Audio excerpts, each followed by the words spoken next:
when I have sex. Trust me. You'll be like, what's that? All right, See my kids. glow. Hello.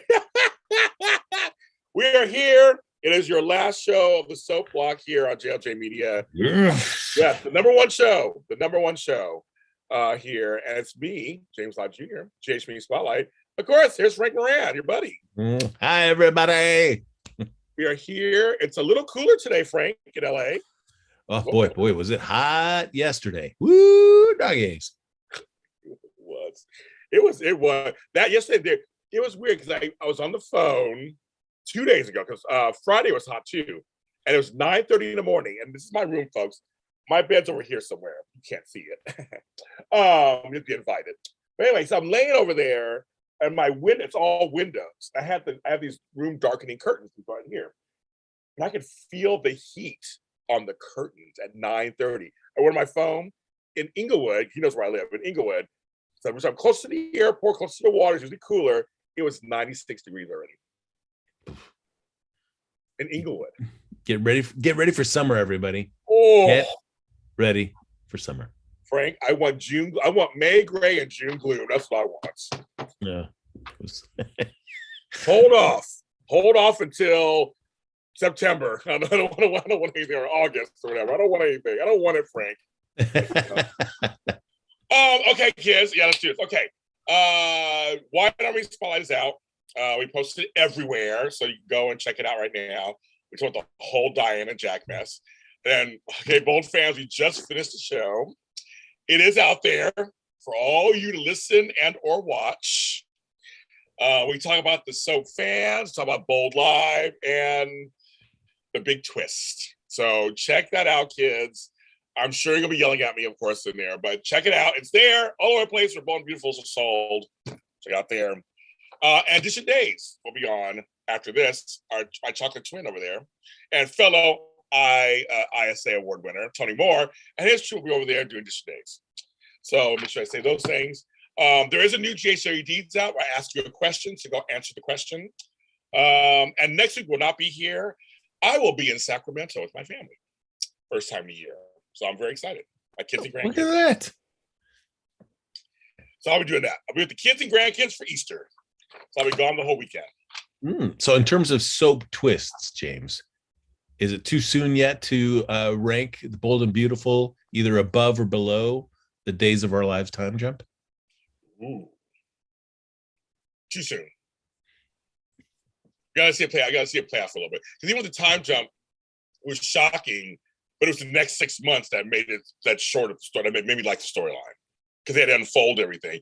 Things are just starting to happen. Okay. Yes. It was 92 degrees in Vegas, Susan said. 85 in Texas right now. Yes, happy 37th anniversary to Finola Hughes. Yeah. And today, on today's State of Mind with Reese Bernard, is Tristan Rogers. Ah, you're a close personal friend. My friend, I actually do know him. I have his phone number. What I call him? I love Tristan. He's very nice. Why didn't you? You should have texted him and said, "Hey, put a word in for me with Maurice when you go and see him." I'm letting the fans do it. I don't want to seem super eager at all. They're all too soon, Frank. What did Frank say? Why is it too soon? Oh, perhaps about that twist. Oh yeah, too soon. Oh yeah, too soon. It's too soon.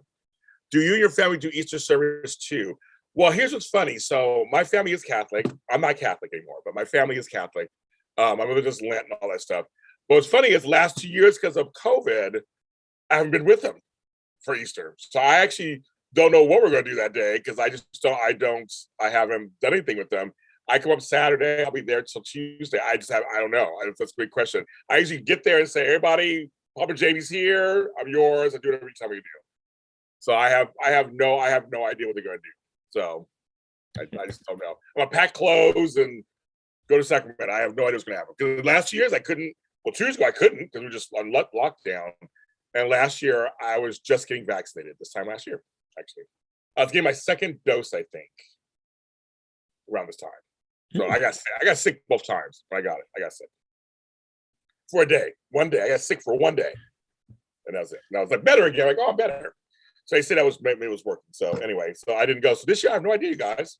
What are we gonna do? I have presents for them. It's my grandson's birthday, all kinds of stuff. So I have no idea. Okay, kids. My phone is on silent. Yes, my phone is on silent. Just in case Maurice reaches out, he's gonna have to wait. Or Tristan. They have to wait. Yeah.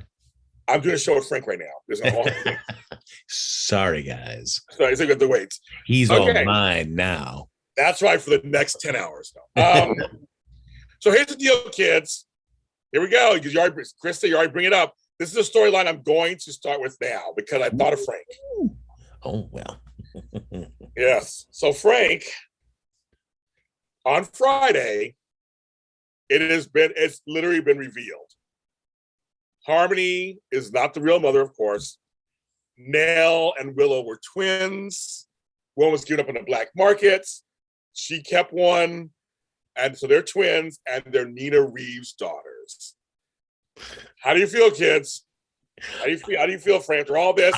Has this been the weirdest, longest, stretched out storyline?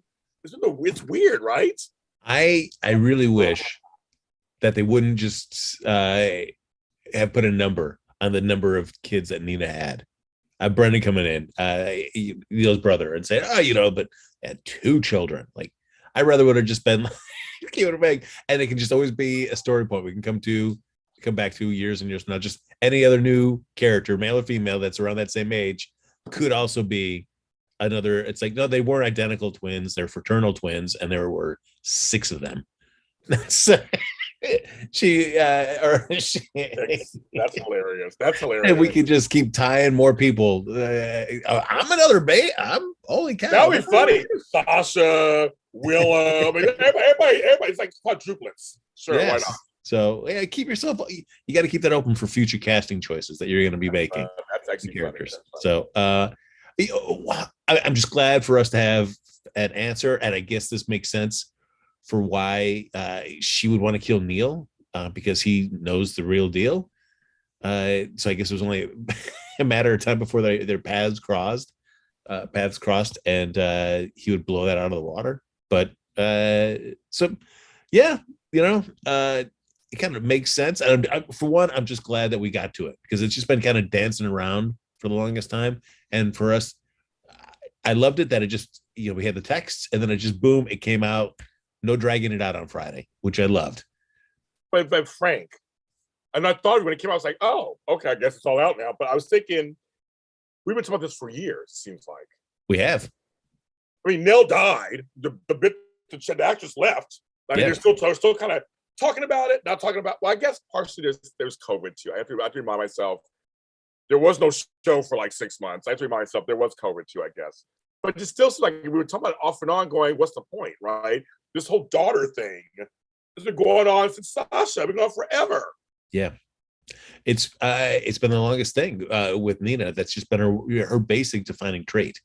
And so it'll be interesting to see what happens now that she actually does have a living daughter, and how that changes how everything, as opposed to like, oh, I only have a grandson. And I've got to fight for him.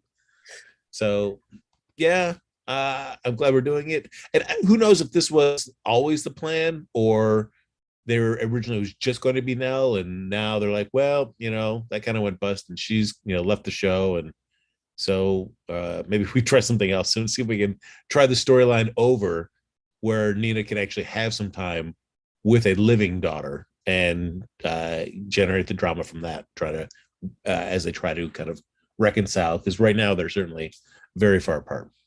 Which is, of course, at the same time, we're going to do a 5-part, I thought about you too, Frank, a 5-part series. It's that important because she's that famous. Well, I mean, she doesn't have crimson. She could, I'll give her points, maybe, right? On Nina at her dirty deeds, as we say.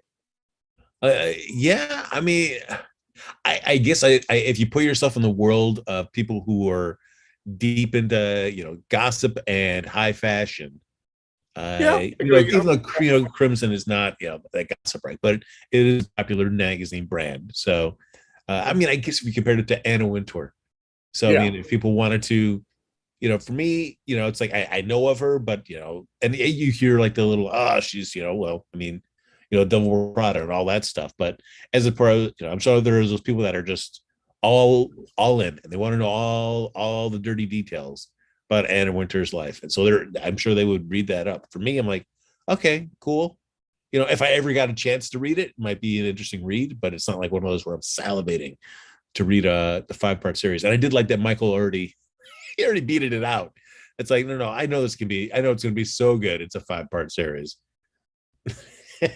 So I thought it was like, oh my God. Okay, like him and Willow talking the night before. Okay, what could be the first day? Well, it could be just a little background on Nina. And then like the second day could be, maybe stealing Avery. The third day. Right. So, oh boy. Root King says he likes your hair. Oh, there you go. And they like your behind the scenes, all your stuff. Thanks, everybody. Just a big mass of books and toys, Just the perfect thing for any soap fan. It's like, fashion fans would care. No, that's what we're saying. We're kind of like, okay. I didn't think for a second. She is part of his fashion magazine. She is the editor. So so I can see, folks would. I know Kate gave more energy vibe. She did. But it makes sense. Nina's whole family is scandalous. Her mother's baby thief, her super villain aunt, her cousin Britt. Yeah, that whole family got some stuff going on. Trust me. And let's not forget, Kiki is part of that too. Because Silas was the father of Kiki, basically Nell, and I guess now Willow. Michael's gonna get the hat trick. So that's crazy. I like that's right. They're all from Silas Clay. One of 10 characters Michael Easton's played on the show. And Nora says, you look like somebody. So that's Michael has slept with the entire family. Yes, he has. No, man, say he slept with Nina. Michael didn't sleep with Nina. Yet. You never know. That would be crazy. Oh my God, that would be crazy. Oh, that would be crazy if he did. Well, he slept with Michael only slept with Willow and Nell. Who else in the family he's never slept with Britt. Or Liesel. Or he hooked up with Kiki. He did Kiki. You're right. He did Kiki. So he did all 3 sisters. Yeah. He did Kiki. He did. He did. Well, give him time. So, I mean, Britt's got nothing going on right now. So that's true. I mean, that's true. Yeah. Shauna's like, isn't there misdeeds public knowledge already? I know. Isn't Nina stuff out there already? Yeah, it would. I mean, everybody knows that she went to court on this. I mean, I guess nobody knows, but it's going to be a somewhat skewed perspective from Michael in terms of everything that went down in Nixon Falls with her and Sonny and the destruction of Sonny's marriage, which I don't know if you can put it entirely on Nina's shoulders for that, even though she did get the ball rolling. So, I guess this means we're going to get more smoltz, so which is great. I like that they're making more of that character. He's just such a weasel, which I think is cool. I don't mind some recurring characters. I think it's great. I think it's wonderful. And the actor, I've got to say, is David something. I found him on Instagram, and he has some funny stuff. He has a series with AT&T. Also, there's some fun. He's fun. So there's some fun stuff, and I think why not? Fleshes out the other characters here and there, and because when Harmony went to get a job with Carly, speaking of all that, and then this Harmony character, now I hate her. Now I don't want her anymore. Bye. She's dead to me now because now they revealed everything basically about her. So, and this Brendan guy, he ain't no prize either. So I'm like, well, I mean, I'm just like, where are they going with this, Frank? I'm like, where are they going with that? It's just like, I looked through Neil's files looking for stock certificates or anything to pay for this funeral. I'm in the hole because of this funeral. I mean, just such a low stakes motivation, but such a huge overreaction to that. I mean, sure, being in debt is not great at all, but boy, it'd be one thing if I had, I had lost millions of dollars and I got to get it back, as opposed to whatever the funeral cost me, which, I don't want to downplay it to somebody, but they're expensive. It just, I need this funeral money. Just give me it. He does. I laughed. You're right. I laughed when they were saying I looked for stocks and shit. They're like, no, not in there. I'm like, well, who you thought he was rich? He was a psychiatrist or whatever. He wasn't rich or anything. I'm like, what do you think was going on there? But he kept this file. He kept this file about this one lady who told him a story about having a daughter given to somebody else from somebody else's womb. Frank, it was in a lockbox, so it's serious. Well, it's true. I mean, Al Gore said it. If you can put that in a lockbox sometimes. Al Gore, he's bringing Al Gore for kids. That's right. Yeah, it's a timely reference. Everybody. I've never. I mean, on General Hospital 2022, you bring in Al Gore. I'm just amazing. That's talking about lockboxes. But I'll be curious to see how long this Brendan stays alive. Because I mean, Harmony has made no bones about that. She's going to do whatever it takes. That's true. A funeral can run $30,000. We know we're being funny. We know, funerals can be expensive, but he just. I'm like, why you just cremate him and put him in a pine box? I'm gonna put in an urn. I don't know why it's like he might. Neil deserves the best. Oh wait, I also have to pay for the best too. Oh no, stocks. Where are you? They're laughing at you, not Al Gore. Yeah, he said Al Gore, kids. He brought up somebody from the past. He said Al Gore. Like when I said Rolodex the other day, I know show. He's like Rolodex. I'm like, yeah, I said Rolodex. I used to have one. There's that Rolodex. Not at all. Al Gore's not the president. Okay, we're not getting solved that right now. Okay, let's go back to the other thing. They're comparing. There's actually a good comparison, kids out there. I can give a good comparison. They're saying they're glad that Harmony stuff's finally out versus Marshall, who still we don't know what's going on. And now Curtis has enlisted Miss Selena to get in there. I mean, he's like, how did he go through Drew? How many has to go through to get these classified? I mean, like. Well, I mean, I think we see what the difference is because we were frustrated with not necessarily the Harmony storyline because this is a real quick fix. What they did to goose us up with Neil's death and now this whole stuff about Willow, even though we all were kind of thinking about it. At least that revelation, once they kind of really focusing in on that, that's come quickly, but it's been nice. It's like the characters on the show don't know it, but the audience knows what the deal is for the storyline. And so now we're going to be invested in however, is Harmony going to get caught yet? Or, oh, wait, she slipped out from underneath Brendan's thumb. She took him out. So now how is anybody else going to find out about the storyline? So I feel like I'd rather be, as an audience, be in on it rather than have the double frustration with the Marshall storyline where you're not getting any information and you don't know where the storyline's going. And you're like, well, what's the whole reason for this character being around? I know there's some other bigger agenda, but it's so frustrating not to at least be in on it, even though the characters aren't. I agree with him. Shout out to Lisa from Vegas, Frank, our first time in here. Hey, look at that. Way to go, Lisa. All right. You're going to regret this choice quickly. Yes, we're sorry you're here. We're really sorry. We're not friendly like Matt and Kat over at 10th Floor GH, which earlier I went on to their show earlier. I always just stir the pot in the chat room. That's what I do. I go over there. Then I leave. I just go in real quick, stir the chat up. He goes, there's James Lott Jr., stir the chat up, and then I leave. That's what I do. That's right. We love them. I will say Marshall speaks in riddles. Yes, he does. Oh, it is. I guess before we get to the Marshall stuff specifically, you did bring up another character that I feel like we need to chat about for a moment. That's Miss Wu. Love her. Oh man, God. I'm digging that the show's giving her more to do. And I just like the way that she operates within scenes and her style. Very cool. It also just shows you how much of a jerk it is to work with Sonny Corinthus. Oh yeah. Sonny's just got to be just a chore. Like those scenes, like he's just. She's like, more? Is there more? And what else? I'm like, she's like agreeing with them. She's like, sure. What are you like? Yeah. And I'm like, oh my God. And if I even get a whiff, drugs. And he's so rude to her at times. And I just don't understand why. It's like, hey, she helped you guys out, even though you were gone in Nixon Falls, but she helped Jason and Carly out when things were coming down against them. And she didn't have to. She could have just let everything blow up and then just take all the pieces herself. But she stuck around and she helped you out. And so I don't know what. I feel like this relationship can go sour. And at least at this point, it seems like it would all be because of Sonny. He's just going to push. He's going to push Wu too far.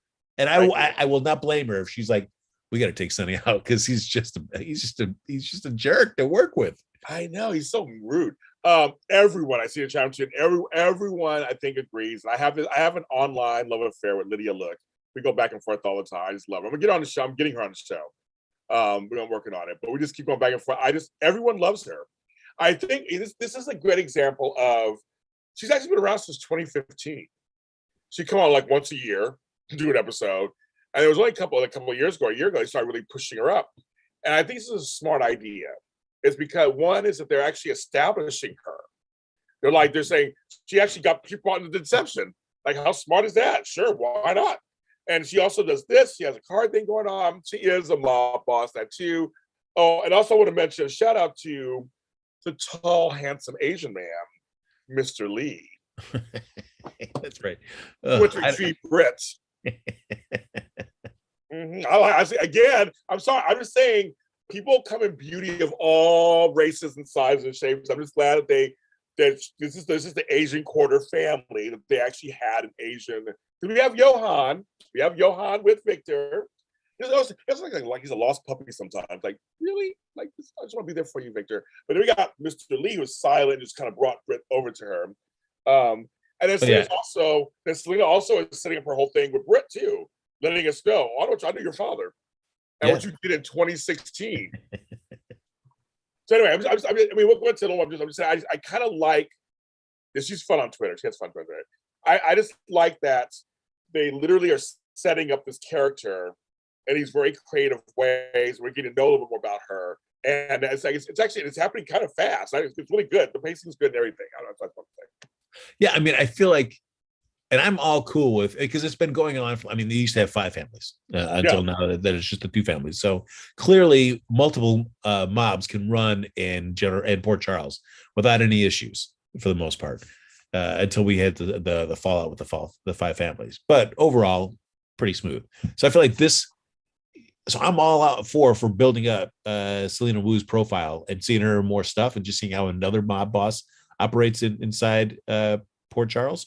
And knowing how soaps work, at some point, you're going to want to see them kind of go into conflict between Sonny and Selena. But what's much better is that we'll have had all this time to get really more invested.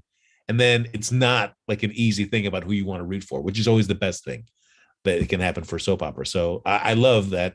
At some point, I'm sure that's going to happen. But in the meantime, I'm just enjoying her getting more entrenched in the stories and the cast. I agree. I totally agree with you, Frank. And I think one of the things that made me laugh was her and Brit's exchange. Because Brit's not scared of her. Brit's like, look, my parents are. She's not scared of her. But they just stopped her in her tracks a little bit, like, and Brad. So they brought just a little extension because it's really small. They brought Brad. They brought Terry back. And you saw the text, Chet's out of town again for another month. I just told you guys, they trotted her out for Valentine's Day, and we ain't seen her since. Now all of a sudden she's back, and her and Chick have a romance. All like he just be gone for another month. And I also don't know why they made the choice of doing that when it could have easily been, I'll see you at dinner tonight, and it could have been just like they're having dates and we don't see them. So I don't know why they made the choice. Like, oh, I've been gone for all this time. So why even do that to Terry if you're going to introduce the idea of a relationship and we're not going to see it? At least let us think that it's still continuing, as opposed to frustrations that Terry's suffering. It's like, oh, he's never in town. What am I doing? So I'm digging Selena. I like how she approaches scenes, like with Curtis. It's never. It's just she knows what she wants. But she doesn't come down with like the hammer like Sonny does at times. There's a little bit of smoothness. There's a smooth operator, and I like how it's slow played with Curtis until it got to the point where Curtis's needs, when it came to Marshall, intersected with Selena's needs, and all of a sudden she became a viable option for him, something that he wouldn't have done ordinarily. And I feel like,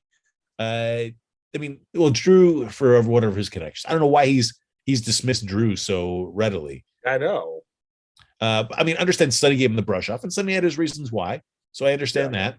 But it's like I don't know why he's not continuing to work with Drew as opposed to I got to go to Selena. Other than just we need a reason for Curtis to as such a stand-up guy and moral guy as Curtis is, and he has what he won't.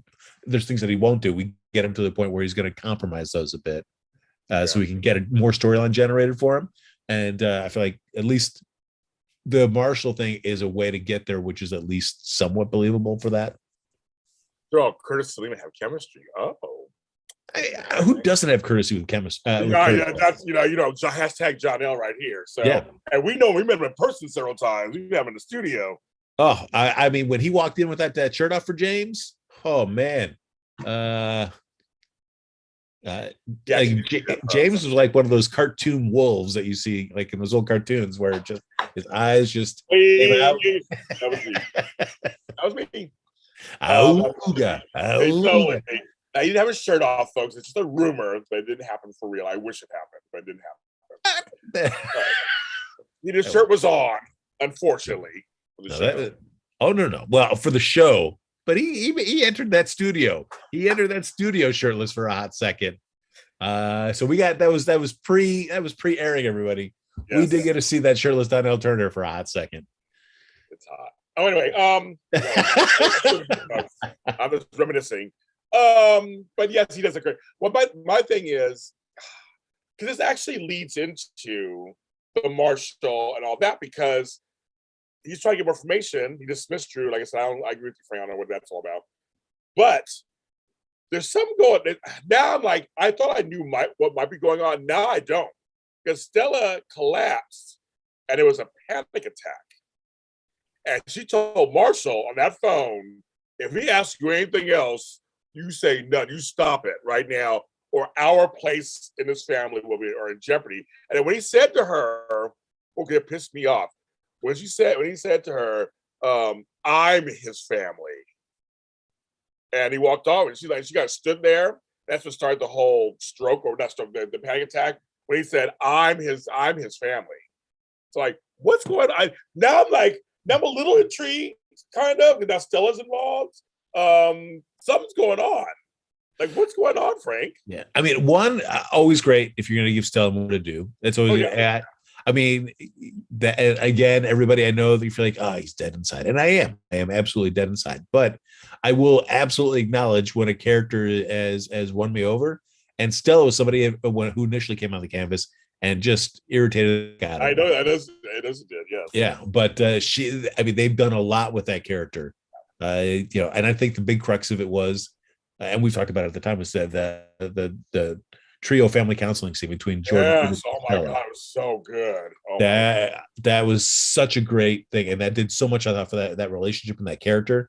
So I was a huge fan going forward to that. So now, I am curious. I mean, I know as you were shouting out to our 10th floor pals, I know Matthew had a theory that's like, oh yeah, maybe it's like Stella's not really part of the family. I know that would be crazy. As I said, I'm like, yeah, things are changing a lot. I'm like, I thought it was.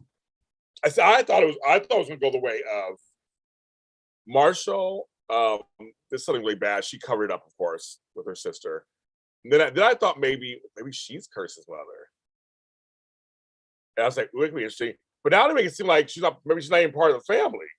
So I'm like, now that would be something interesting. Yeah, Renee Watson is a legend. She's a 2-time Emmy winner. That was one of her favorite scenes too. No, that whole thing with her and Jordan, when she explains her life, that scene, it was so good. It was just so good. Still had Mike's illness. She was good in that storyline too. Yeah, no, the homegirl can act. She can act.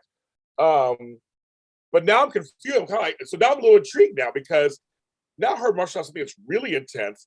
Meanwhile, back at the ranch,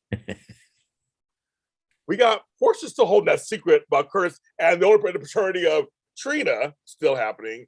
Meanwhile, I did kind of have a couple of nice little. I was appreciating Trina first talking to TJ a little bit this week. Great. Yes. You never. You go for it. If it was just two, I'll say just two characters you don't often see interacting, so it was nice. It was nice, and then actually her and Marshall, Trina and Marshall, it was very interesting. I was like, I didn't hate him at that point. I was just kind of like, he still bugs the crap out of me, the character. But I thought it was very interesting because he was relating it to himself also.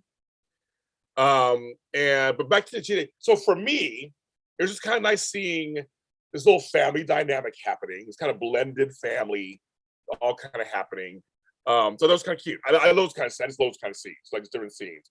But I was just kind of like, wow, that's interesting. I'm like, Marshall and Trina. I would have never put those two together in scenes. This would have never done it. And the fact I think it's the first time Trina and TJ interacted. I think it is. I don't think they've ever. They've never had their paws, dogs. Their paths have never crossed. I don't think really. I mean, they're always on the other side of the bubble. I mean, yeah, I don't think they were. But I just love the talk that Trina was kind of just bouncing ideas off of him, and when she was like, "Should I just plead guilty to save all of them for all of this? You know, I'm innocent." I thought that's really realistic. Yeah, for sure. And it comes. Yeah, again, it's the performer playing Marshall. I think he's in scenes like that doing great, and it's just the storyline stuff that's kind of just hamstringing the character. But it just comes at that time where you already saw Curtis, and when he comes back and realizes, wait, he stayed, and I already made a deal with Selena. Woo, what have I done? Curtis had that kind of reaction. He did. So like, oh no! I made him go to Selena Woo. I think that's what he was kind of like, something's up. Yeah, but I think when he came back, he was like, "Uh-oh, maybe I could have just kept riding this out instead of getting into bed with Selena Woo. Damn it, what have I done?" So, yeah. I mean, the frustrating thing is, I would love. He talks about his past her in a cryptic enough way that it still frustrates as the audience, where we see him. You want to enjoy that scene, but I feel like those conversations would be so much more resonant if we knew what the deal was. We're like, no, and even if he's kind of speaking in code to Trina because he doesn't want to reveal it to her, but as the audience, we know what he's really talking about. It's like, yeah, all right, we totally understand why he feels this way or how he can be a sounding board for Trina in this moment. But all we know is it's something, at least to him, that's terrible. So, but we have no context for it. I feel like that kind of robbed a little bit of that scene. I'm not agree with you. I agree with you. But it's not interesting. They get it pretty sure people that just never see him talk. And yes, TJ officially is not an asteroid, right? Because he's Sean's biological son. But he was adopted by Tommy, and so that's why he's an asteroid. I mean, he's not. But yeah, biologically he is not. So yes, Trina biologically is Marshall. Well, if it's correct, is Marshall's granddaughter. That's if Marshall really is Curtis's father. I mean, there's a lot. I think there's a lot of stuff going on in that family right now that I'm just like, I'm not sure. I'm not sure. I'm not sure what to think. I just thought I'm thinking different things. They're doing things. I'm like, oh, I didn't expect that. Well, I didn't expect that. So I'm a little surprised. Yeah, like I'm hoping it's like, guys, I'm hoping that they've seen the response for the Harmony revelation. And just like, okay, great. Let's, good things can happen if we actually let the audience in on stuff, and we can still tell stories that we want to tell. So hopefully they give us what the real deal is on this Marshall stuff. I mean, I could see why it probably needed to get to this point. Well, no, I mean, because you still tell us and still have Curtis being frustrated because he doesn't know the answers and still getting better with Selena Woo. But we know what the deal is. It's like, Curtis, yeah, Curtis, you're making the right move because you need to know this information. Or Curtis, it's not as bad as you think. Don't be getting into this. Oh, no. So, but we don't know. So who knows at this point what the deal is? Yes, there were about 6 or 7 Black people in the same room this week. Yes, there were. There was. Yes, that's happening. Yeah. Okay. So. And one last thing with TJ is again a character that boy, this would be a great opportunity because he understands where Trina's coming from, but he's also married to Molly. So can we? I think there's little bits of scenes we can give TJ that are just it could be a little source of conflict between Molly and TJ. Nothing huge that needs to be, relationship ending. But if you want to be able to kind of show TJ and Molly not like being the lovey-dovey, like kind of nauseating couple all the time, and just be more a little bit like real life, that there are moments of disagreement, this would be a great opportunity. And I doubt the show will go there, but I hope they do. Yes. Okay. Moving along. I mean, there's so many storylines that we need to talk. I mean, this. Okay, here's one.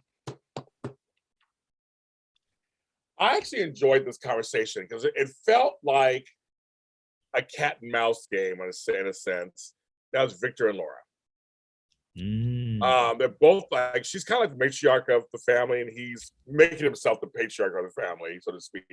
They have people that are that if you did a Venn diagram, they have people that intersect. Obviously, Nicholas, Spencer, that kind of thing. I found it interesting because because Laura's no dummy, and I'm glad they don't play with that. She's been on a block a few times, folks, and I just really think she's looking at him going, nah, she goes, he almost sounds sincere. I go, almost. But I like that she's not falling for it. I love her line when she was like, oh, this is Kevin can't make it. He goes, well, I would ask you to, stay, but I kind of know the answer. She goes, I'm glad you do know the answer because so you won't be offended when I get up and leave. I thought the way Laura can read somebody is just hilarious. But I thought her and Charles Shaughnessy had a great little back and forth. Because in a way, I always kind of believe him too, that he really wants to build the family back up. I think she said she believes that too. So like, you want to, but she's like, but I know the old Victor. I know you. I know the old Victor. Like I dealt with you back in the day. I made promise. She's like, yeah, I get that. What? I'm glad she's not really falling for it. She's keeping one eye open.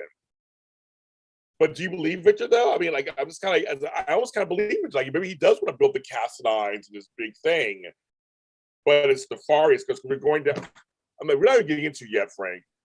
Ice Princess 2.0. We're not even getting to that yet. Yes, that storyline. I want to wait till the end because I'm not happy, but that's no story.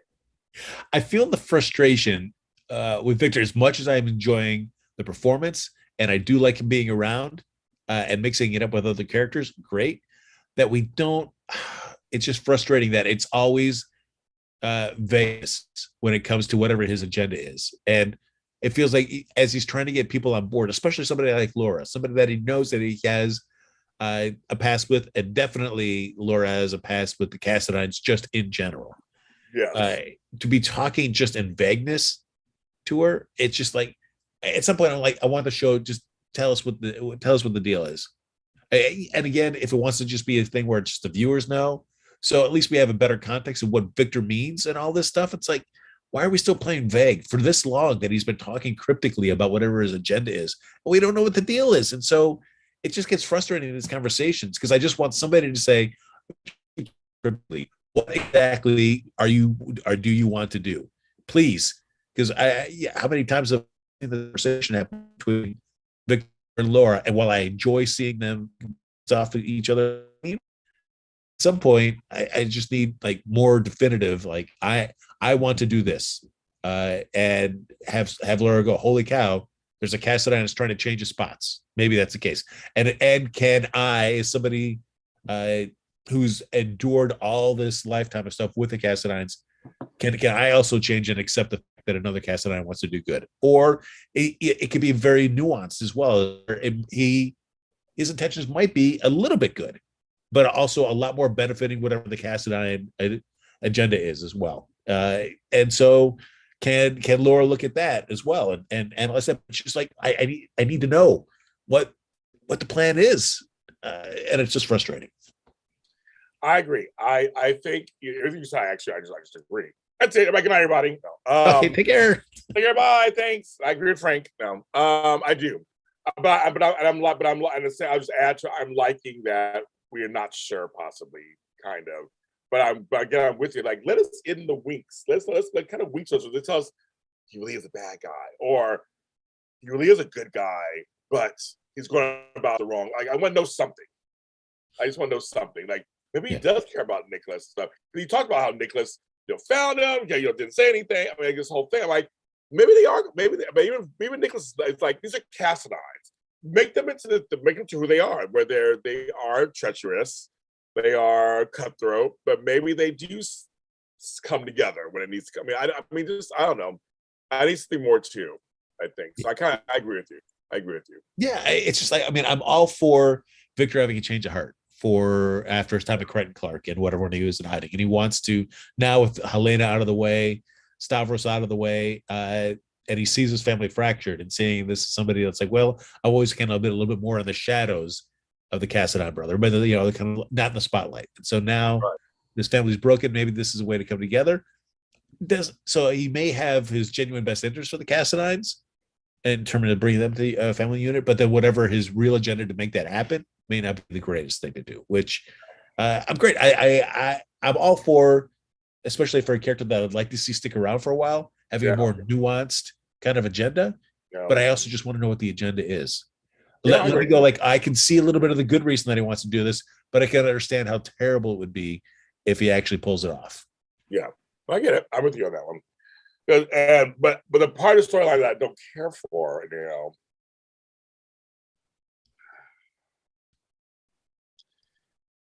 Mr. Mustache, McFrenchie, and French Polynesia,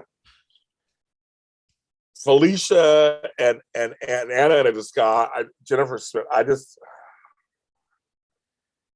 He plants the ice princess. I mean, oh my God. I'm just not, I don't care.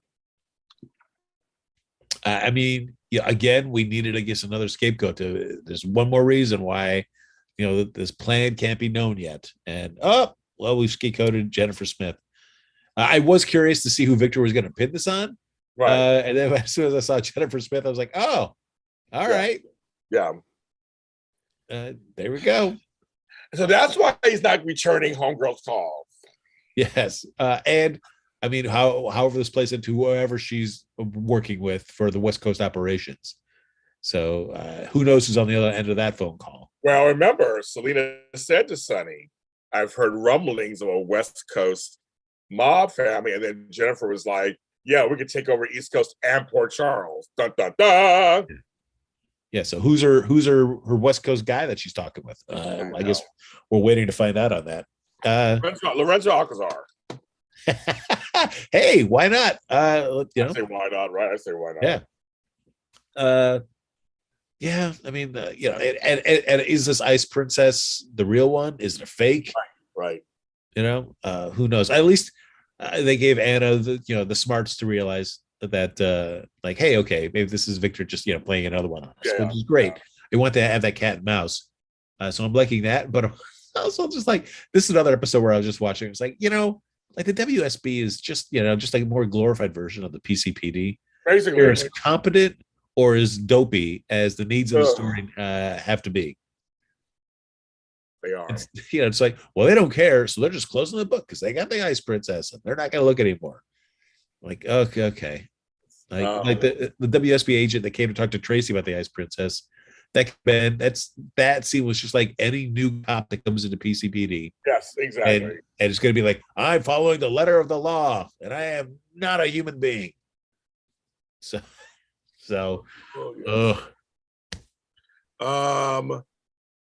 What's there? Falling flat for me too. I thought Valentine sounded like Pepe Le Pew with that accent. Oh, you're speaking real French, folks. You're speaking some French. I was like, you were speaking some French. I don't care about the story. I don't care about it yet. Were you? Tell me the truth, James. Were you happy or sad that mustache was fake? I have no comment. I plead the fifth. On the mustache. You don't want to hear him say with the mustache and how dumb that was. I'm like, oh. There you go.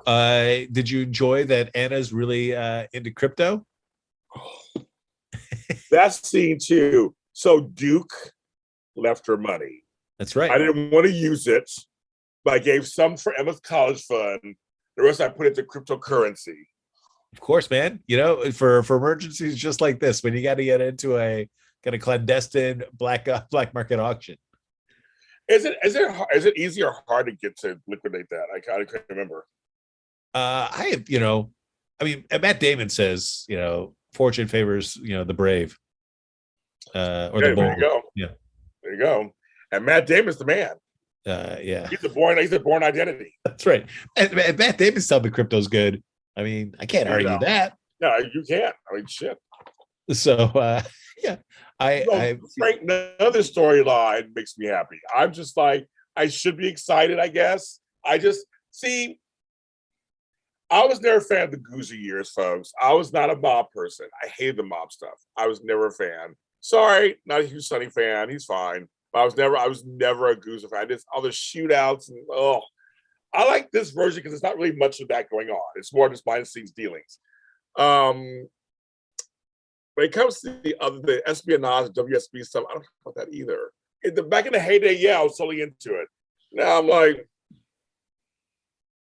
so I mean, if we had a Sean Donnelly in his prime, a Frisco Jones, right. then you're more in for it. But now, yes. Well, that's true. I mean, because one thing is it's just kind of a name checked organization that we can just kind of use. There's nobody feeling like we're actively involved on it. I agree. I mean, maybe if we, and also I just want to know, it's like all this stuff goes down. Like what does Frisco even do? I guess come on, Frisco. Aren't you smart enough to figure this stuff out? There's always corruption or people acting like idiots in the WSB. And so I guess Frisco's just, I don't know. Please, I'd love to know how Frisco's holding on to this job after all this stuff has happened. Yeah. Okay, the Buster. I don't want to tell anymore. That's what I just Okay. Side note, James, can we, because I think this is a great new show, because I know you're always looking for hot content for your network, JLJ Media. I'm just going to throw it. Usually I would say this in private. I'm like, James, I have an idea for a show. Can I pitch it for you? But I feel so confident about this one that I'm going to go in front of everybody. Everybody. All these people watching, the thousands of people. 36 people watching. There you go.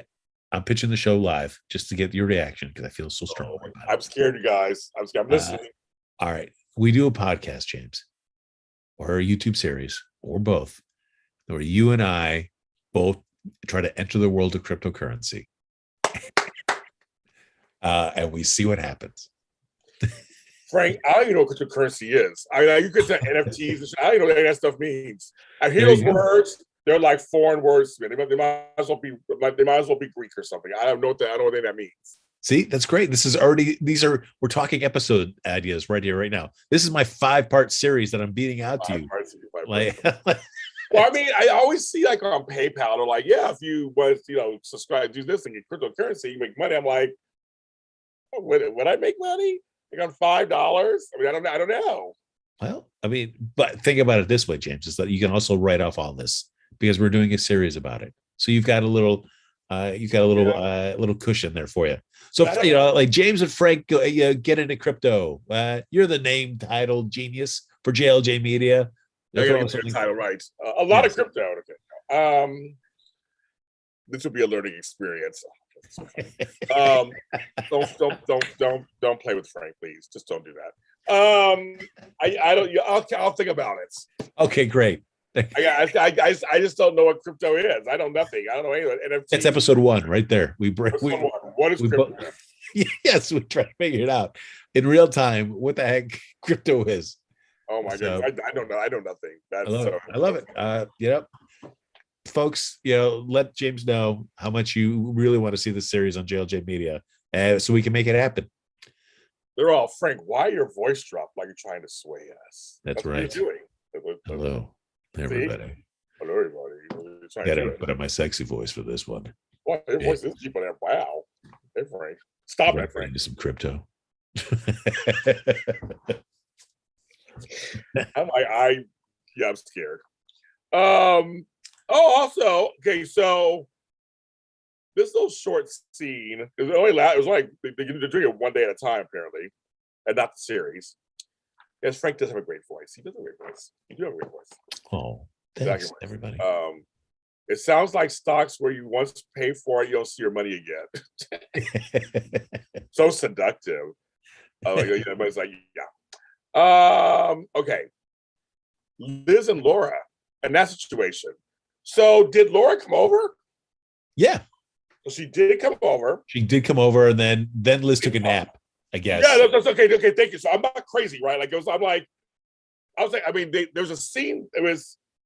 She left. So did Liz take it?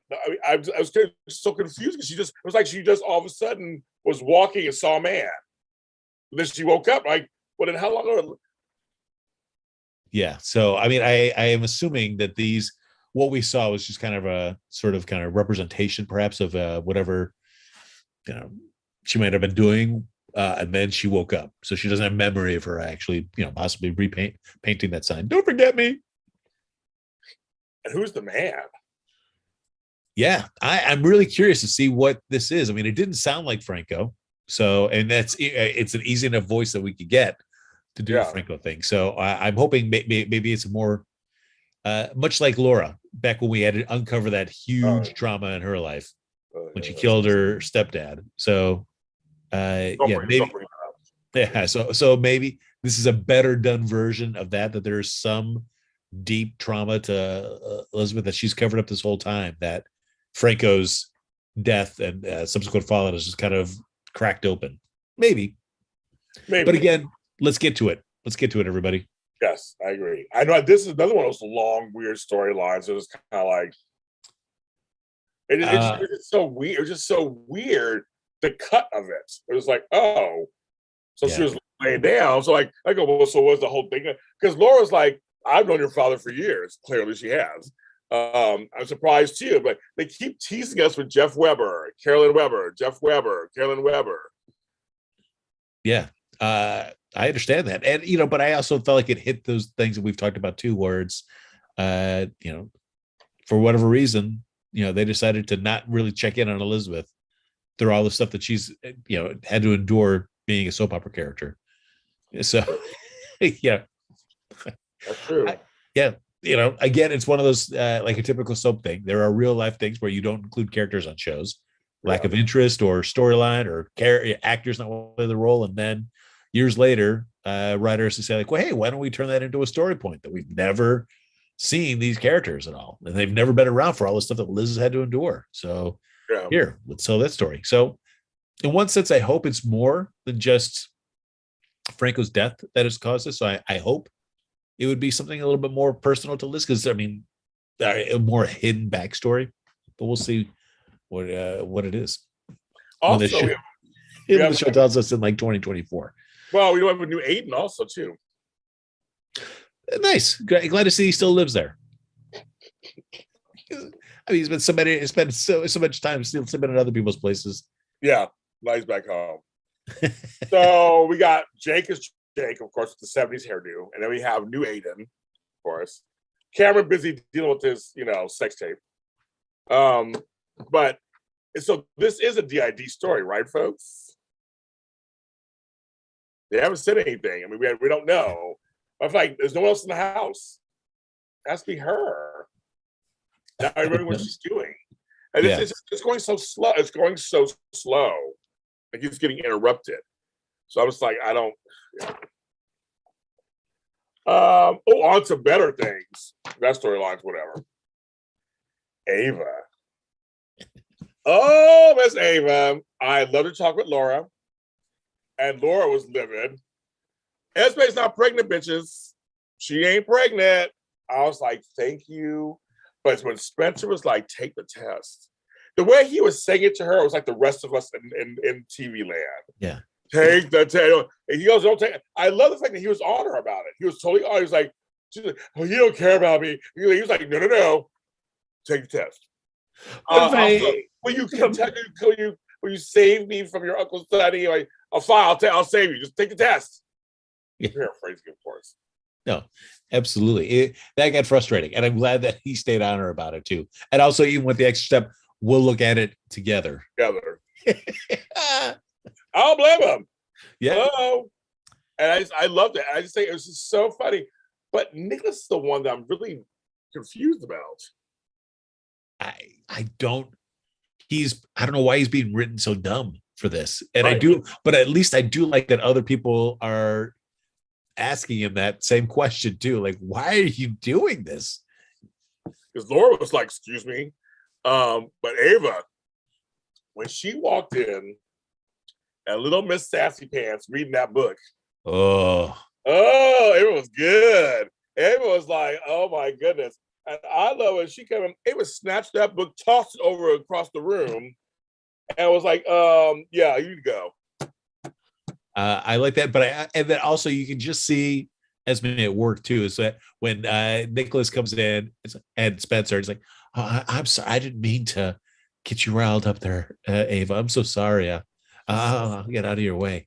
Like, yeah, all right, everybody, come on. I Yeah. mean, Ava knows what the deal is, Oh, she and does. it's got to be so frustrating to her. It's like, she loves Nicholas, and for whatever reason, he has this blinder to the freak show that is Esme, and Yes. I can understand why, but I'm glad that she's sticking her ground. She put out the point. It's like, no, I'll take off for the day, but I'll be damned if someone's gonna throw me out of my house. That's right. I'm so glad she's not pregnant. Even Laura was happy. I was like, oh, thank God. I mean, Laura, everybody was happy. Like, no.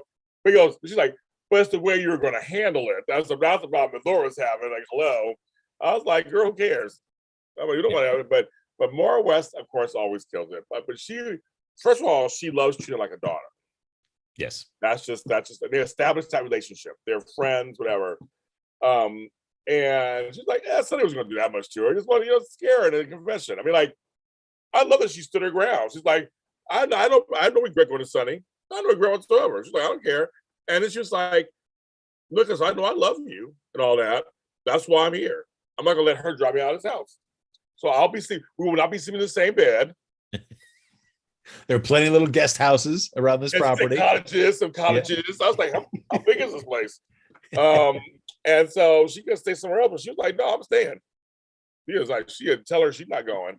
And I was like, I thought that was kind of smart because she spent that, and her Scott. And to me, I love all the Scotty. I love me some Ken Shriner because he's so different. He is such a different kind of character. And and him and Ava were just, he was like, come on, girl. Really? You're all you have to leave Nicholas. You love him. Like, I love that he just knows all the characters involved. Him and Nina were hilarious. Him and Ava were good. Even him and Sonny were good too. Oh, yeah. I loved it. That's like history, right? There's so much. When they get in a room together, there's so much history.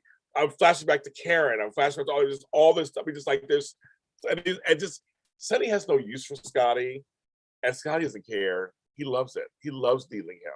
But when Sonny was like, I underestimated you, and he's like, oh, really? Okay. Kid's like, sure. And it's about how he's like, you came at me, you got me, you're all proud of yourself. I love the dialogue was just so funny.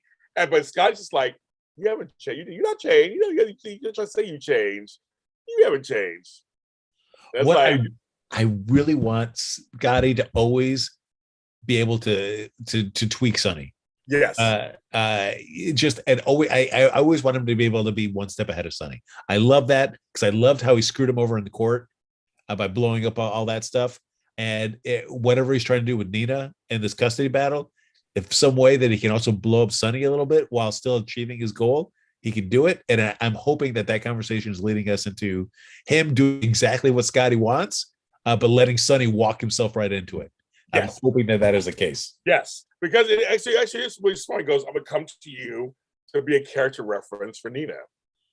You could lose your son or lose your guy. Like, I love it. I love it. Everybody turns like he skies him out to the audience. He has kind of a lot of time. He says stuff like, "Okay, come on." Especially with Nina, you like because he hates Sonny so much.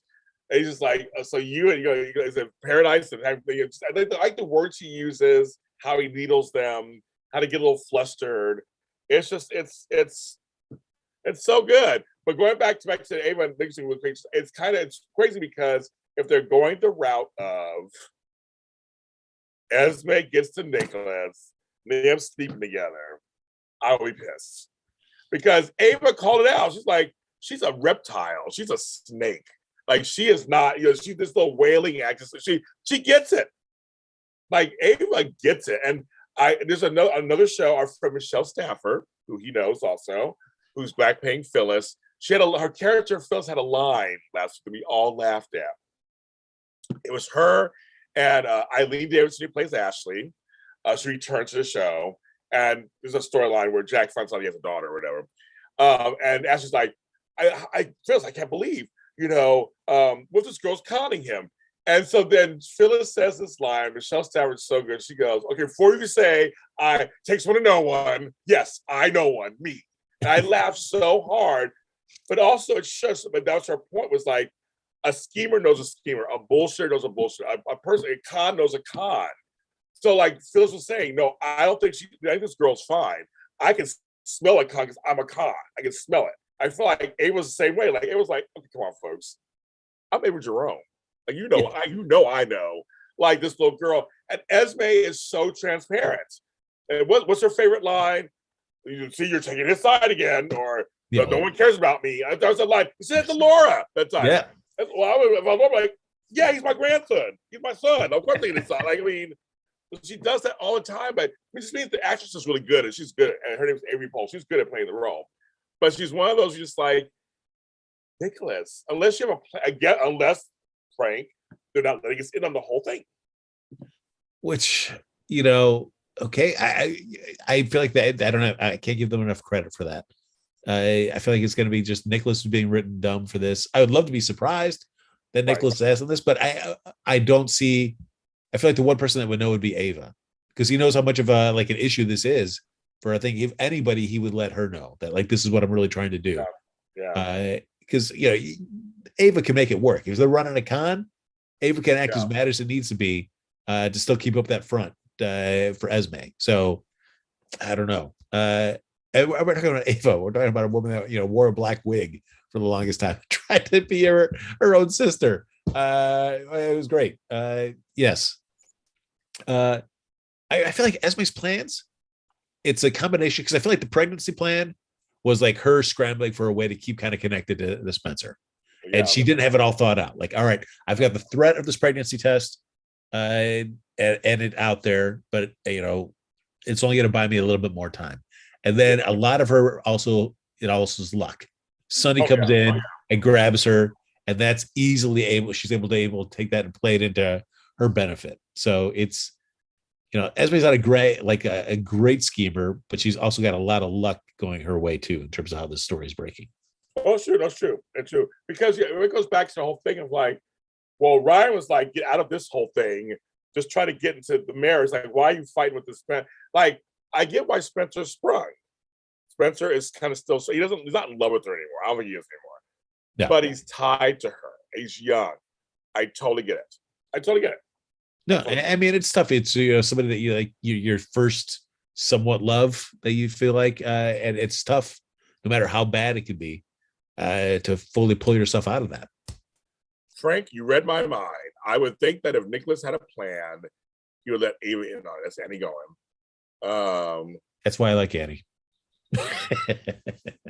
Annie is all yours. Just Annie. Just kidding, Annie. Luther May says maybe Ava is in on the con. The audience isn't yet. Everybody's hoping that Nicholas is playing Annie. I hope so too. I hope so. But they're not letting us in. If that is true, they're not letting us in on it. Which I'm just like, and see, folks. Speaking of folks, I think they'll be mad at me. It won't be the first time. I'm almost kind of getting tired of Trina worrying about Spencer when her life's on the line. And it's like, screw that kid and figure out what you got to do for yourself and for your friends. And I know all the Spinner fans want her together with Spencer. I know they do. But he is not right for her right now. He's a spoiled brat who has a long way to go. So that's my thoughts on that. They just take some time, kids. He's not there yet. No. And when all this comes out, as it currently stands, unless we've been given some we're going to be surprised as audience members that Nicholas has really been playing an agenda, maybe with or without Ava. But both Nicholas and Spencer are going to be able to do a lot of groveling at this current point. Yes. So it's very. So I'm just like, okay. Okay. Let's see. We talked about them. So actually, we caught it. We did all that stuff. Okay, did that. Almost forgot this. It was so short. Gregory Harrison came back for an episode. Yeah. Gave an attitude to Brooklyn for a minute, then apologized. Basically, Chase and Brooklyn stared at each other longingly across the room at Metro Court. And Amy jumped in and created some hijinks about him doing the song. So, yeah, God, this it's just they're dragging. Oh, man, it's just dragging it out, and these dumb little cliche things for Chase and Brooklyn, and it just these scenes just kill me. The Gregory Harrison thing is fine. I mean, he's only operating with what he knows, so I can imagine that. Again, still, I feel like such a waste of Gregory Harrison's ability. Right. But on a show that's already jam packed with characters, what are you going to do? But at least it made sense for that character to have a momentary kind of like, whoa, you're not great, to then come around and say like, whoops, sorry, I didn't know the whole deets. Thank you so much. And I did like that Brooklyn gave him a little razz at the end. So all right, don't let it happen again. Yes, I just yeah. Yeah. And so when he says like, I look forward to getting to know you better, it's like that great. Let's just get them together. Get Brooklyn and Chase together. Let's see what happens as Chase gets more entrenched with Quartermain life, or Brooklyn gets to know a little bit more for as much screen time as Chase's family will get shown. But I'd rather see that stuff than just like, oh, you're not going to sing. Oh, I guess you're worried about your reputation as a cop. Okay, are we friends? Is there more? I don't know. Oh, just enough already. Well, then we got the other flip is Ostrich popped up for a minute too for a deception party and was smooching on Maxie. And then so Brooklyn did not like that, and they called it truce. There you go. Yes, but full knowledge of it's like if it wasn't Maxie, this truce wouldn't be happening. It's the only reason we're calling this truce, because we both care about this one other person. So that's great. And then we got Sasha popping those. She needs more. I need to do more if I'm gonna do the shareholder meeting. It's frustrating with Sasha because I feel like, I don't know. I guess we need to delve more into her, because I can understand like the grief that she's having problems. She's trying to cover that up, but all of a sudden now it's just made her just unable to be around people in general. Because like to get up and speak in front of their IPO offering, like she starts wigging out about that. Like, I got to take more. Like, Sasha, I know you've had this trauma in your life and you're not really dealing with it, but also you've never been uncomfortable being the face of deception before. So I don't understand how these two are getting mixed together, but it's getting us more pills. More pills, kids. Yes, it should take pills. I'm just like, I need somebody to see her take pills again. I need somebody else to see her in the bathroom. So all things happens in bathrooms. Yeah. And she drops pills out of her bag or something. I mean, we need to see something. Wait a minute. The smooth central voices of Frank Moran. Flobo Voices in the chat room. Oh, hello, Flobo, fresh from Alaska at his sellout comedy tour. There you go. Content this week, apparently. Ooh, new sexy content. New content. Flobo. That's nice. I'm sorry. What were you going to say?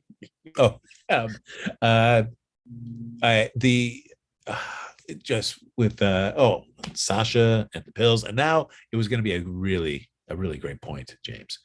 Okay, that's fine. Here's my points. So are they rich now?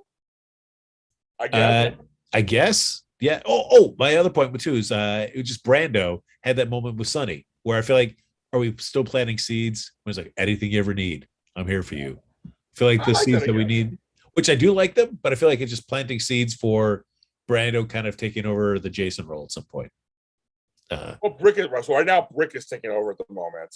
Yeah, not the day to day, but it's the other stuff. So yeah, I feel like Brando. That's the setup too for that. I think it's a setup for that too. Yeah. So I mean, I guess they are rich, and of course Gladys is just like right there. It's like, oh, how can I get my beak wet on any? I said, here's Frank's favorite girl, Bonnie Barrow. We love you. Yes, her outfit. So she wants her piece of the pie. She wants her piece. She does. And Brooklyn's not really, Brooklyn's rich because she's a Quartermain. Yeah. But she's not part of this. She's like, but they gave her props. But she's not rich. But give it for Gladys. The little bit of hurt she felt when Brando takes that bouquet of flowers out of his hands. Yes. Oh my God, I was laughing so hard. No, this is for her. They work for you. So they're from Sasha for Sasha. So I think Sasha. Her real name is oh my God. You go in chat room. Sasha's real name in real life. I'm just breaking out on her name. She's so beautiful to me. I look at her and she's so beautiful. I mean, she really is. That's why she's the face of deception, James. Yes. I can go from rags to bitches. That's my line. I'm all like, yes. I want Flobo. Flobo watches. He doesn't watch your hospital. He just knows little bits and pieces of it from me. So Yeah, he knows bits and pieces. he was a I'm trying huge to get him on Peter there. fan though. So Yeah, they're all talking. Not talking wrestling. They're talking about wrestling now in there. You guys have fun about wrestling in there. Yeah, Natalie Gra, Sophia Matson. Thank you, Sophie, because her sister also was pretty. Replaced her. But that was a very ingenious idea. Sophia Matson. Thank you. Yes. Sasha's just feeling pressure. Yeah, I mean, we kind of get all that. Oh, Natalie Grant. She will be temporarily recast. She had a procedure or something that she had to do something. So she will be gone for a few weeks, I believe. interesting. I'll be curious to see what a different actor playing Alexis would be like. Yeah, we've never seen that, folks. Yeah, we've seen different Monicas and things like that. We've never seen a different Alexis. It's such a distinctive character. Yeah, Alexis. I mean, she's very distinctive. They didn't really. They replaced Sam, of course, with Lindsay Hartley, my girl. But I'm just like, and thank God we had very little Sam, very little Dante. Back surgery. Thank you. See, the fans know everything. The fans know. I don't remember. You guys know everything. But it's again, everybody. For me, it's not Sam and Dante together. Together. No, I don't need any of that. But Dante, give me more Dante. We got a little scene of him with Brando and Sonny at the boxing ring. I like that. I like that. Yes. So give me more of that with Dante. But and less with the Sam stuff. I could care. I less than zero interest.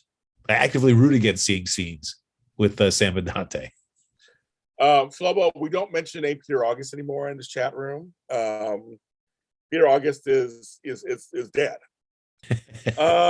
Lizzie Flowers says Sam is Frank's character. Yes, that's Frank's character is Sam. Exactly. GA should do a time jump. I wouldn't be opposed to it. It'd be a great way to just kind of start over from scratch on a lot of stuff. From scratch. Yeah. Like, you're all dead. You're all done. That's it. We're doing that. COVID-19 restrictions are probably the most recast. But I just think that some people are just, and I think Ron is an icon. She's a legend. She's a daytime legend. We just never seen it. Everybody follow Flowo Boy, so you'll follow. Give him some followers, please. Follow him while you're here. Just go over there and follow him. Yes. Get that new content. Somebody. Okay, Frank. Somebody saying that Susan Dial played a temporary recast of Alexis in 2002. I don't remember that. Well, all right. Great. I don't remember it either. So that was 800 years ago too. So was I alive? I don't know if I was cool. alive. How was she? Was she good? Was she good? Tell us, chat room. I'm like, okay. I didn't know. I don't remember her at all. Who is Susan Dial? But I did like the little bit with Alexis and Swiltz, where he's trying to blackmail her. Oh my God, that was funny too. Yes. She's like, okay, call my people, make an appointment. He's like, come on, girl, come on. Like, she's like, whatever. And of course, the article, she's now going to be on a television panel. Yes. Yeah, so she had to talk to Carly first, Queen Carly. Got to get that, but I give it up because I feel like Carly's one of those that's like those people. It's like, I'm not going to go to your party, but I still want to be invited. Yes. So it's like she's, Carly's all about like it's Jocelyn's decision to make, but inside, I really appreciate you coming and telling me first. If you hadn't come to me first, I would have been very irritated. Yes, that's true. That is true. The name sounds familiar. It's been 20 years. Oh yeah, 2002 was 20 years ago. Luther Mace thinks Smoltz is the cutie. He is kind of cute for a nerdy little guy, I guess. Sure. Very Spinelli vibes. Very true. But it's nice. It's nice to have those kind of like those little background characters that can be a little bit more, smarmy, can be more of a sleaze bag of sorts. But hey, Frank, homegirl behind the counter at Savoy had some lines this week. Miss Black Girl. And she's making it work. What's her name, kids? I've got her name in the chat room. Bartendress extraordinaire at Savoy. She had some lines. No, always down for that. It's like give her more stuff. Right. Just like literally, I like this. It's like fleshing out the city. It's fleshing out the town with a few little, folks saying a few things. Like they can't just be mute. That and then there's Trish, the host at MetroCourt. She's there. The actress is there every day, or she's there every episode, every day. Barely says a word. Don't give me one of these episodes where it's like an alternate reality for the GH cast or whatever that is, or it's a Wonderful Life or a Christmas Carol. I don't care about any of that. Give me an episode where it only focuses. We flip the tables and it's only those small characters. They get a day where they're the stars and the rest of the cast is just more background for them. Give me that version for an episode, for a special one-off. Let me see Trish, her storyline, and Carly's just a little bit. Or Smalls. I would love that. Yes, Alexis is just a little blip. Our bartender over to the Savoy. Yes. And Curtis is just a little blip. I'd love that. Her name is Nika. Okay. Great. Yeah, give me that. And then you can still have something big happen at the end of that episode to tie it back in to the regular storyline once you resume that. But yeah, make that. Like, I would be much more excited about that. Oh, Trish is Ken Schreiner's real life girlfriend. Well, of course. Hello. That's why I can't get a job. Shit. Oh, and they like your idea, Frank. They like your idea. They also mention, let me go back, it's going so fast. Oh, it's going so fast, it's typing so fast. We have 66 people watching, Frank. Look at that. Thanks, everybody. I'm gonna do some shout outs. Mixologist. She's a Nika's a mixologist. I forgot that. Remember, she was a mixologist. Okay. No, some roll call. Well, Flow Boys, our buddy. Libido. Cherie R, Susan Russo, Kathy Stewart, David Hall, Luther Mace, Frank's favorite person, Annie Goen. Shonda 972, Daisy Flower 40, Joe Costanzo, Krista Gary, Rob MM. I remember you. I know you. Latasha Hunter, Texas Rangers fan. It's a Kathy Stewart, Callie Nola. Are you Northern California, Northern Los Angeles? What's going on? My buddy Marlon Wallace, Christy Gary, Sarah Perkins, Simone Francois, George Blackman. He's Cameo's Larry Blackman's cousin. Word up. No. Let's see. I'll make sure I get some other names in here. I'm going so fast. Say hi to me if you're in here. You'll say Jacarius Naylor, of course. DC Soap Sanctuary. Let's see. At least everybody can see. There's like 67 people watching. There's only 32 likes. Like us more. This is my favorite part of the show when James calls everybody out for not liking the show. I do. And then we can do the count. We do the count. I do it. It's 65 people. No, I lost 2 people. Oh, no, we got more people. Okay, 30 people. Okay, 30 people coming on. Brooklyn Raina. Yeah, I'm gonna call people out. DT Door. Oh, I love Carla callbacks and shout outs. Yeah, Carla don't like us anymore. She moved on. I'm just kidding. So, Carla Renata is busy. She's a busy bitch. She's out there working it out. Curvy Critic, he's got to go. Make sure you check out the Curvy Critic. She's still doing the Curvy Critic. Yes. Curvy Critic. Solutions by Chandra LLC. Go on, girl. Yes, James, word up. I like candy. You're from LA, but grew up in New Orleans. Oh, Nola. Okay, you go New Orleans. Okay, New Orleans. Nola. Okay, now I get it. Okay. Loretta Johnson loves us both. Usually, they like you. They're loving me at the same time. I know it's all about Frank. I mean, I get it. That's no matter how I sound, everybody. It's like, oh my God. 39 people. Okay, good. So now we're a little over half. Oh, it's in here. I get it. You guys are just like, nah, we don't like give a thumbs up. It helps the algorithms. Yes, the algorithms.